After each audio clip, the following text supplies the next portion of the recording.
Ndugu yangu katika Kristo, habari tena za asubuhi. Na kusalimu katika jina kubwa la Yesu Kristo aliye Bwana na Mwokozi wa maisha yetu. Mpendwa unayenifuata saa hizi, nina shauri chache tu ambayo ningetaka nisikilize na kukamata sehemu yako ndani yake. Neno la Mungu linasema kwamba kila yeyote asiyefanya kazi hastahili kula chakula. Mpendwa, ikiwa neno hili linatuelekeza kwamba mtu asiyefanya kazi asile chakula, kwa sababu wengi wetu wameamka asubuhi mapema na kukamata viti na kukaa. Wengi wetu wana mikono miwili kama mimi na wewe. Wengi wetu wana akili zao zote, wana macho. Wengi wetu wamejaliwa neema ya kuwa na afya njema na hawana madhara yoyote kwa mwili.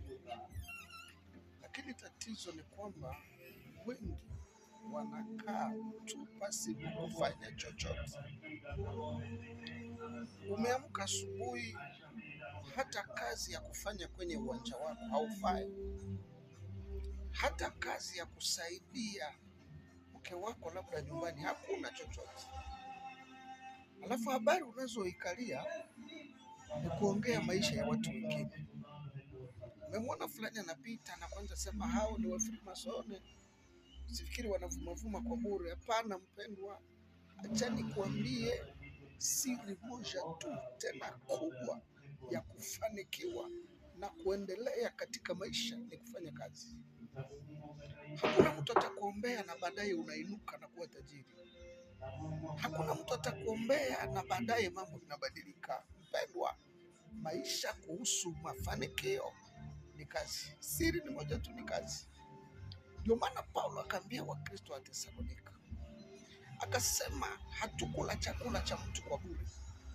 Tulikula chakula baada ya kazi, baada ya mchoko, baada ya kutumika kazi kama inavyopasa.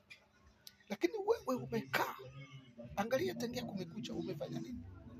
Angalia tangia kumekucha mahali ambako ulikamata kiti na ukapaka, sasa uko pale. Ndugu yangu mpendwa, baba, mama unayenisikiliza, pasipo kufanya kazi hauna chochote utakachokipata. Ikiwa unataka maisha ya madharau, maisha ya kuonewa, maisha ya kuonewa na kila mtu, bakia pasipo kufanya kazi. Kila mtu atakudharau, kila mtu atakuona wa mwisho. Hakuna mtu anaweza kukukopa, hakuna mtu anaweza kukusaidia, hakuna mtu anaweza kukusogelea. Ndio maana Biblia ikasema katika Wathesalonika wa pili sura 3 ya kwamba msitenge na kila mtu anayetembea pasipo utaratibu. Asiyefanya kazi hastahili kula chakula. Maana yake kutokufanya kazi katika maisha ni kutembea pasipo utaratibu.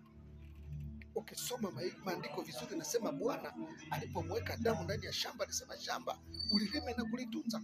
Ina maana kazi ndio msingi wa maisha bora ya mwanadamu. Alafu umedanganyika, umeombewa na kuambia pokea magari, na unalalamika kwa sauti kubwa, napokea. Umelalamika kwa sauti kubwa, napokea. Pokea pesa mfukoni, napokea, pasipo kufanya kazi. Na kutangazia mpendwa, hakuna chochote kitabadilika.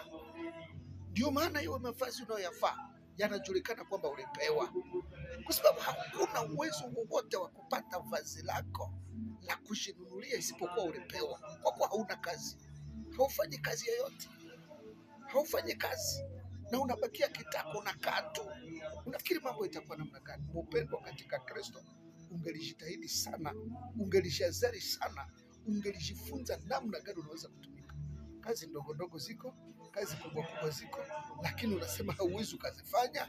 Ile kiwango chako, nivo yako hairuhusu. Mpendwa katika Kristo, ile madharau yenye uko nayo kwa sababu huna kazi. Ile kukusingizia kila siku ni kwa sababu huna kazi.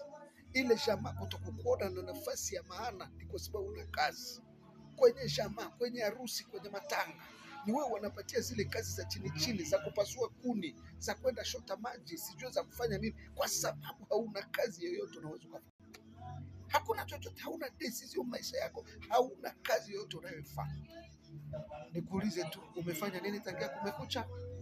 Umefanya nini tangia umeamka mpaka sasa mchana kati jioni? Nafikiri umefanya nini?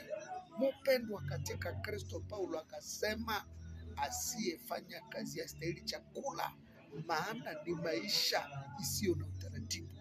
Na akasema tujitenge na kila mtu anayetembea pasipo utaratibu. Hivi Bwana akubariki, na mchana wa leo usifundishe kufanya kazi ili utumie chakula kwa heshima, ili utumie chakula kwa kusudi la Mungu alilosema lazima ufanye kazi ndipo utatumia chakula. Barikiwe na Bwana. Mpendwa, ni ndugu yako Evangelist Aimee Mtete nikiwa DRC Congo. Ubarikiwe na Bwana na Mungu akusumbukie mchana wote wa leo. Amen.